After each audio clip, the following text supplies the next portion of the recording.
Cəlilabadda fermerlər Günəbaxanın yığımına hazırlaşır. Hazırda sahələrdə sonuncu dən suyu verilir. Fermerlər bildirir ki, Günəbaxan əkini üçün bu il havalar əlverişli keçib.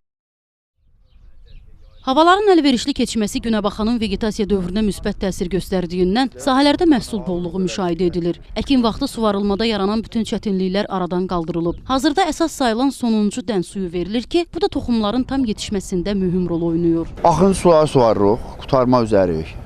Gələn ayın 15-20-si inşallah yığım başlayacaq. Fermerlər deyir ki, ötən il bu sahə üçün uğurlu olmadı. Əvvəlcə suvarılmada problemlərin yaranması, daha sonra qiymətlərin aşağı olması təsərrüfatçıların yaxşı gəlir əldə etməsi üçün çətinlik yaradıb. Ötən il Günəbaxanın hər kiloqramını müştərilərə topdan 50 qəpiyə təklif edən fermerlər bu il sahələrdə yüksək məhsuldarlıq olacağını ümid edirlər. Becərmədə problem olmayıb, havalar əlverişli keçib, yağışqanlıq olub. 1 hektardan bu ilki il 2 ton götürmək inşallah düşünürük. Günəbaxan bitkisinin tumları Rusiyadan gətirildiyindən hər kiloqramı onlara 3 manata təklif edilir. Üstəgəl əkin sahələri icarəyə götürüldüyündən məhsulun maya dəyəri də yüksək olur. Buna görə də toplanan məhsulun 1 manat civarında satılması fermerləri qane edir. Qeyd edək ki, ötən il Cəlilabadda statistik göstəricilərə görə 400 hektar sahədə Günəbaxan əkilib. Bu il isə bu rəqəm 217 hektara düşüb və hər hektardan orta hesabla 1,5 ton məhsul götürülməsi planlaşdırılır.